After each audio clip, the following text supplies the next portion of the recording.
শুভ সন্ধ্যা বন্ধুরা। আজকে অনেকদিন পর একটা ভিডিও নিয়ে চলে এসেছি। ভিডিওটা কী উদ্দেশ্যে সেটা তোমরা পুরো ভিডিওটা দেখলেই বুঝতে পারবে। আপাতত বেরিয়ে পড়েছি ভাই, ভাইয়ের বউ এবং আমি রানাঘাটে। আসলে মাসির বাড়ি আমার রানাঘাটে এবং সেখানে ঘুরতে এসেছি এবং আমাকে আজকে ঘুরতে নিয়ে যাচ্ছে ওরা বাইকে করে। কোথায় যাচ্ছি সেটা তোমরা পুরোটা দেখলে বুঝতে পারবে। পুরো ভিডিওতে প্রচুর মজার মজার জিনিস রয়েছে, তোমরা এনজয় করবে। এই যে পরিবেশটা তোমরা দেখছো, এটা আমি গত 9 বছর আগে এখানে এসেছিলাম। এত সুন্দর দৃশ্য, এত সুন্দর চারি জায়গা। এটা হচ্ছে মুকুন্দনগর। যারা এসে গেছো বা যারা আসনি সকলকেই বলবো যে যদি পারো আর একবার এসো, যারা আসনি তারা আবার এসো। এখানে এই যে মন্দিরগুলো, এগুলো নতুন হয়েছে, মানে আমি যখন এসেছিলাম তখন এগুলো ছিল না।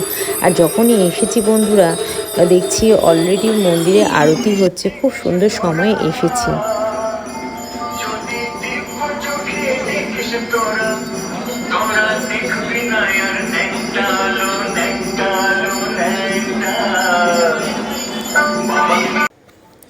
মন্দিরে ঠাকুর নমস্কার করে নিচে দেখছি দুজনে মোবাইল নিয়ে একবার এদিক ওদিক দেখছে কোন দিক থেকে পোস্টটা দিলে ভালো ছবি উঠবে।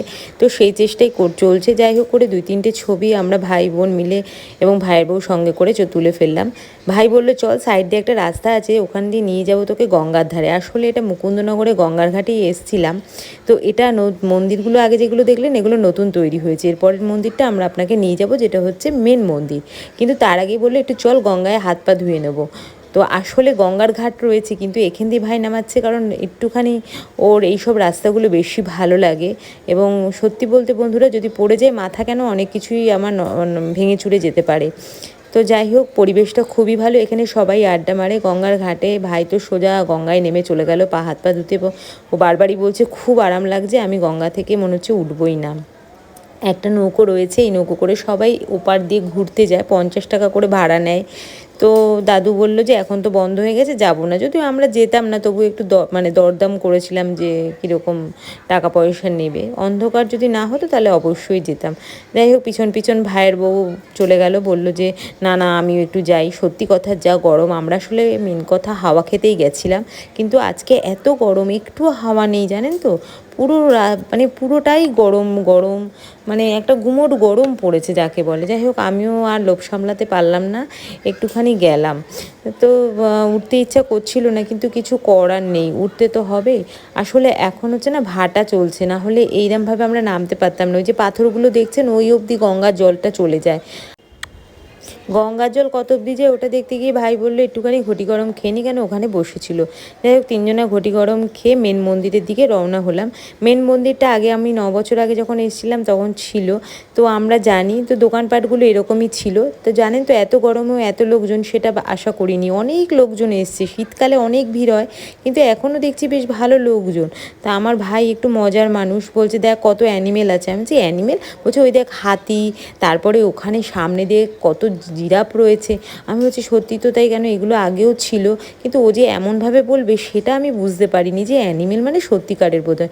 যাই হোক, এটা হচ্ছে মায়ের মন্দির। আগে আপনারা দেখলেন শিব এবং লোকনাথের মন্দির করেছে, এটা মায়ের মন্দির ছিল এবং আছে এবং খুবই ভালো। যাই হোক, আমি একটু মন্দিরে উঠে গেলাম, উঠে গিয়ে ভালো করে মায়ের মুখটা তুললাম।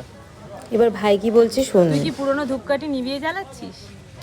একটু বল। স্যাম্পল দেবো, এই দেখো। দেখো দেখো অবস্থা দেখো, পুরনো ধূপকাঠি নিল। আরে ঠাকুর মানে মন্দিরে আসলেও ফ্রিতেই সব কাজ চালিয়ে দিচ্ছিস, ঠাকুর তাই তো? জাগ্রত হওয়া নিয়ে কথা।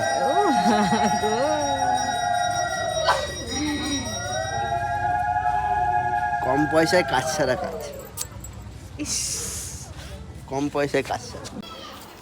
যাই হোক, মন্দির দর্শন করে আবার বাইকে চেপে সোজা বাড়ির রওনা, মানে বাড়ির দিকে আমরা আসছিলাম। তো ভাই বাইকে যেতে যেতে বললো চল তোকে একটা দারুণ লস্যি খাওয়াই, এখানে যা কম পয়সা ভালো লস্যি পাওয়া যায় তুই ধারণা করতে পারি না। বললাম ঠিক আছে চল।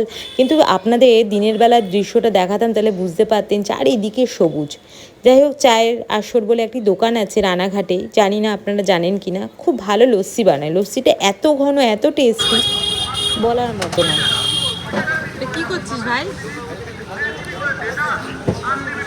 দিনটা খুবই সুন্দরভাবে কাটলো। আমি আমার ভাইয়ের বউ বাড়ির উদ্দেশ্যে রওনা দিলাম। টাটা বন্ধুরা, আজকের মতো এখানেই।